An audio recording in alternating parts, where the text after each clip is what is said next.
You ever wake up to the sound of something so wrong, so jarringly out of place, you know in your bones the day's about to turn sideways?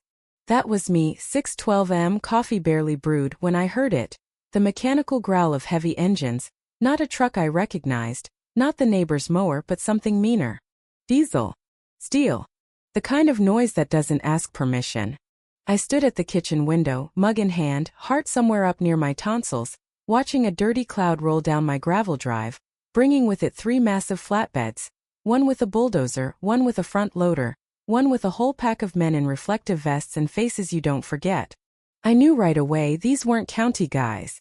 These were the kind of contractors who take cash and keep quiet. I stepped out onto the porch trying to look braver than I felt, my old land stretching out before me. Just under an acre, nothing fancy but sacred as a church to me. 8 years building it back up since Elise died. Fruit trees for her, a bench we used to sit on, a curved stone wall I'd built with my own hands, the last thing I finished before the arthritis set in. "Can I help you?" I called, loud enough for the whole block to hear if they'd bothered to listen. Out steps this woman, platinum blonde bob, red windbreaker with the HOA crest like a sheriff's badge, clipboard clamped to her chest. Karen Risson, president of the Ridgewood Hills Homeowners Association. The kind of woman who never comes to your door, only ever calls from the curb like you're a delivery mistake. She doesn't greet me. Just shouts, "This land is scheduled for grading today, Mr. Whitlow.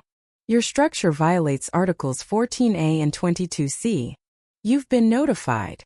I laughed, calm but cold. "No, I haven't. And this land's on my deed." She flips her papers like she's auditioning for Broadway. 6 notices, all certified. I stepped off the porch, socks already soaking through the morning grass. "And you think that gives you the right?" "The board voted," she shoots back. "Expansion of the community parking lot begins today. You've refused to comply for over a year." I pointed at the old rusted pole that marked the edge of my rights. "Your authority ends right there. This land's not HO managed. It was grandfathered in." She doesn't flinch. "The annex passed." I should have walked away, but something in me snapped, all those years biting my tongue. "If you move 1 inch of earth on this land, you're gonna regret it." Karen just nods to the driver, and the trucks lurch forward. They didn't start slow. Didn't work around the edges. First thing that bulldozer hit? My stone wall, 50 feet of hand-chiseled memory, curved like a crescent moon. It crumbled in seconds. Then the loader ripped out one of the apple trees, one I'd planted after Elise's ashes scattered in this very dirt, roots and all tossed aside like trash. I didn't scream. Didn't try to stop them. Just stood there white-knuckled on my coffee mug until it cracked, hot coffee searing my palm. Didn't even feel it. By 7:45 it was over. They left nothing but a scar of churned earth, splinters, and stones where my life used to be. Karen didn't say goodbye. She got in her SUV and drove away. No apology. No sorry for your loss. Just silence. That was the worst part. Not the noise, not even the destruction. The silence after. Neighbors drove by, slowed, stared, but not a single soul stopped. Maybe they thought I'd finally caved and sold. Maybe they knew exactly what happened, but didn't want to get involved. That's Ridgewood Hills for you. Front porch smiles, silent compliance. By noon I was still standing out there, picking through the dirt.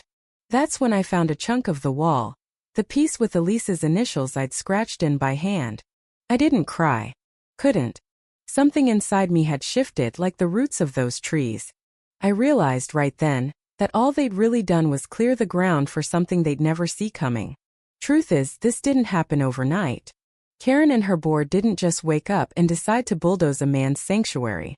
No, this started a year earlier with a quiet little letter, unsigned, no HOA seal, just slipped into my mailbox. Unregistered structure within HOA boundaries. They meant the wall. My wall. My cathedral. Deadline 30 days or face fines. I ignored it. Then the certified letters started coming, Karen's name in bold, HOA logo front and center, always ending with that smug line. Maintaining the integrity of Ridgewood Hills since 1994. Violation after violation, encroachment, obstruction, unpermitted monument. That wall wasn't a monument to anyone but my wife. But Karen just needed leverage. Soon enough I started catching board members creeping down my street, snapping photos at dusk, measuring tape in hand. One night I spotted Brad, the treasurer, trying to measure my fence. When I called him out, he just said, "You'd save yourself a lot of trouble if you let us grade the land. Raise property values, you know." I told him straight. "This land isn't yours to raise." He just grinned like a guy who thinks he's already won. I took my deed to the city, talked to Josie at the land office, property line ironclad. My parcel recorded decades before Ridgewood Hills existed. Legally exempt. Didn't matter to Karen. She played by perception. After that, the fines got weird. Anonymous left in my mailbox. $50. 100. 900 for non-compliance. Never made it into any collection system. This wasn't about money, it was about pressure, about seeing if they could break me. Next, they featured a photo of my half-built wall in the HOA newsletter with the caption, "What would you think if this was your neighbor?" Subtle, right? One morning, I found a notice to appear duct taped to my door. Not real, a fake summons on HOA letterhead trying to bait me into a meeting. I called an old friend instead, Doug Hastings, city planning consultant, ex-Marine. He drove out with a stack of maps and legal printouts, and together we found the clause. Section 4B3 legacy parcels retain governance in perpetuity. Legal gold. I documented everything. Thought about court. Didn't move yet. That's when Karen changed tactics. Suddenly, code enforcement started showing up. Anonymous tips about overgrowth and drainage. No reports, just intimidation. One kid, Louis, finally told me, "Off the record, it's coming from your HOA. Bulk complaint. Yours had pictures." The weekend before the trucks came, I sent cease and desist letters to the HOA to Karen's home, everything by the book, signed, certified. She signed for it on Thursday. They bulldozed on Tuesday. That's when I knew it was never about the law. It was about breaking me before I could fight. The next morning, I walked the property barefoot, dew soaking my feet. The rosemary bushes Elise loved were flattened. The stone bench we sat on for her anniversaries was splintered. The plaque I'd engraved with her favorite Mary Oliver quote, "Tell me, what is it you plan to do with your one wild and precious life?" bent beneath tire tracks. I knelt in the dirt, fingers sifting through shards, until I found a stubborn little sage bush, somehow untouched. I cupped its leaves, breathed in the scent, and realized they could destroy what I built, but not why I built it. I didn't rage. I didn't sue. I drew. Old habits from my days as a civil engineer came back, lines, shapes, something bigger than a wall. I planned a monument, something that would rise higher than any bylaw, a spiral of reclaimed stone and memory, arms reaching but not touching, defiance made visible. That night, after the last porch light died, I rolled up my sleeves and began digging, pouring concrete, reclaiming my land under the stars. You know how the universe sometimes sends you a sign? Mine showed up at 2 a.m., Eddie, the quiet teenager 2 houses down, skateboard in one hand, pizza in the other. My mom said you probably hadn't eaten. He saw the wreckage. Saw what I was doing. "Can I help? You know how to mix concrete?" "Nope. But I can lift stuff." And so we worked, 2 misfits in the night, laying the first footing for something new. Next day, Eddie brought Mariah. A girl with paint in her hair, an artist's eye. She took one look at my sketch, 2 spiral arms never touching, and whispered, "That's grief."